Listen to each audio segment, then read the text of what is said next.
Alright, this is actually a bit more expensive than I want to spend, but I'm going to do it just for the viewers. It is a skewer here with onion, zucchini, cucumber, peppers, and mushroom. And Walmart is selling it for $5.44. And the reason I've decided to get it is because I am building a new rocket stove and grill combination unit at the Camp Freedom 2 by the hut. And I'd like to cook up some food on it. And also people have been complaining that I don't eat enough veggies. I actually do eat quite a bit of vegetables. I just don't cook them and buy them, you know, fresh because of lack of storage in the vehicle and prep time. Like here I had considered getting this Mediterranean blend to use because it had the zucchini and the cucumber and carrots and potatoes. I was going to put them on a skewer to cook up a shish kebab. But since I'm getting this one, I'll get rid of this one. This one was $2. This is $5, which is like a lot. And for me, I think if I had 2 or 3 people, this wouldn't be an issue. But you can see how much food there is here. This stuff will not last more than a day. It has to be eaten within a day.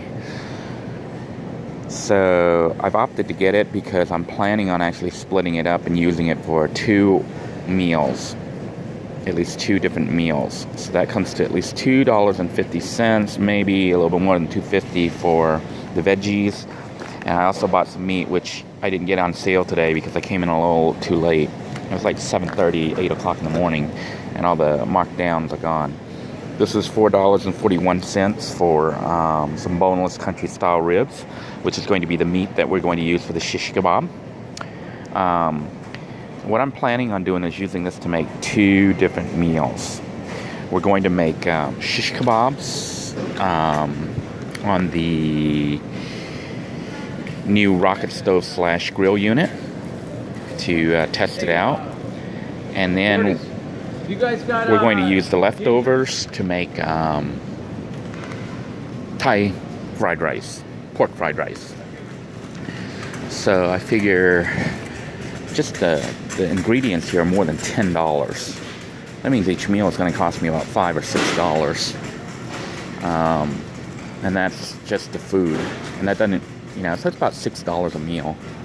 And that will help to explain to you why I don't do this on the Vanning channel, because I can eat all the veggies that I want for about the same price, you know, just a little bit more.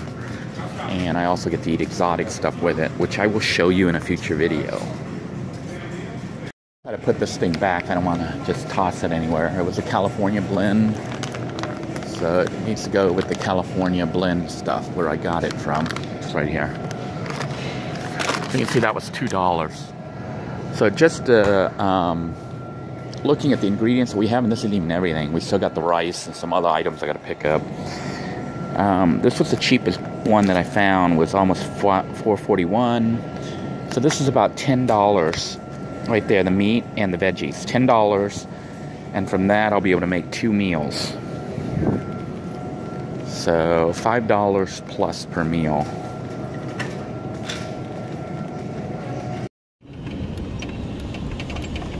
So I've just left the Palm Bay Walmart off Malabar Road, and I'm heading out towards Camp Freedom 2. Got kind of an interesting and exciting day today. We are going to be building a new rocket stove, because if you've been following along, you've probably seen what our mailbox rocket stove looks like. I've used it so much, and you know, it was just left out there in the elements with the rain and the wind and all the animals and everything else. It's kind of falling apart and probably not safe to use anymore. But I found that having access to the ability to cook out there using the frond branches and wood and whatnot is actually pretty valuable.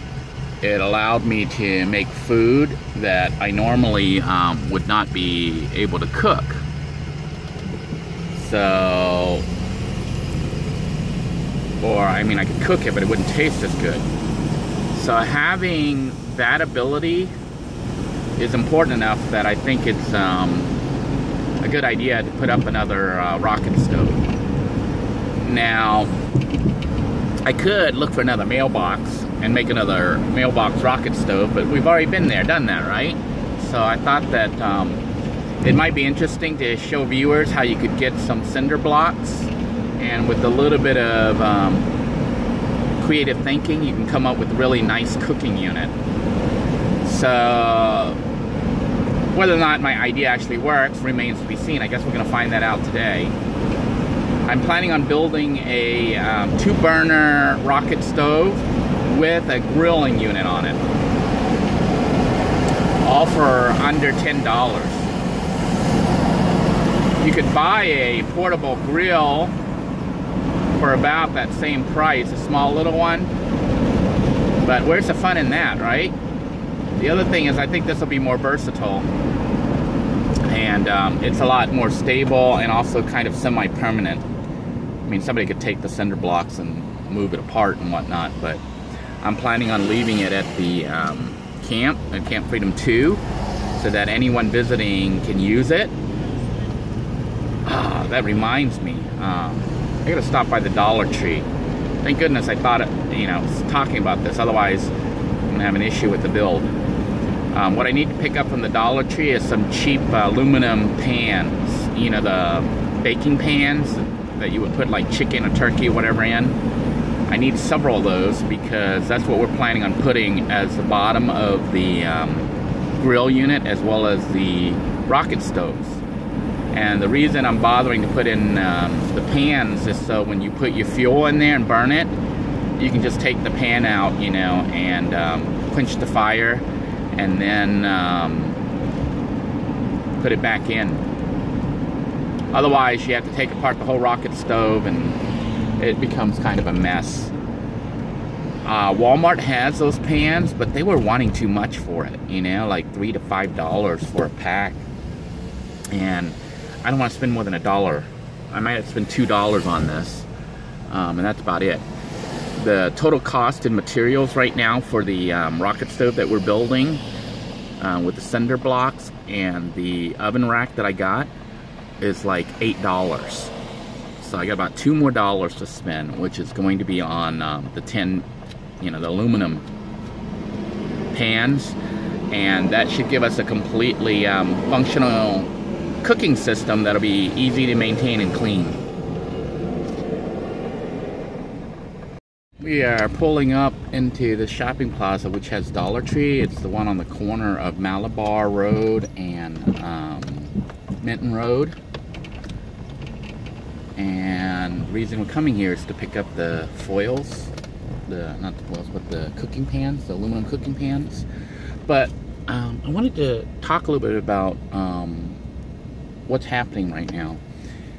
From your perspective, it looks like I'm just driving, but what's really happening is I'm actually cooking right now.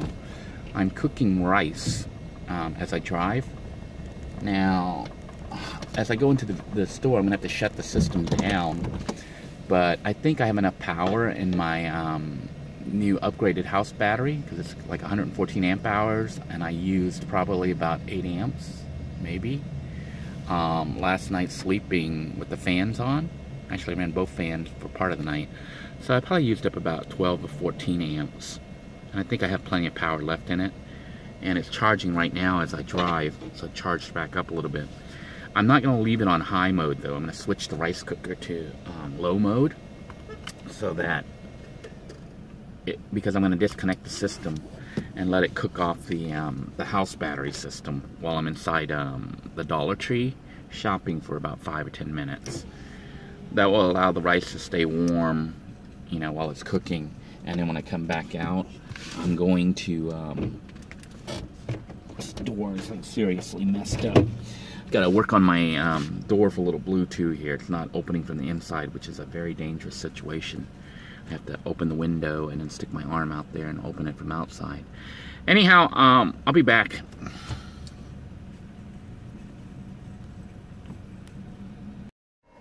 I had forgotten that my rice cooker is still on high and cooking.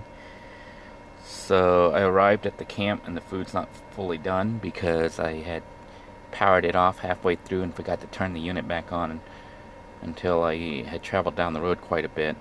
Otherwise the food would be done. I can see the rice is risen, so it'll be done in a few minutes.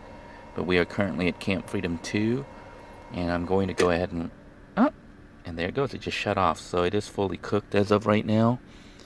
So I'm just going to let it steam and continue its normal thing. I am going to shut the system down so the inverter will go off, and I can start building the new rocket stove.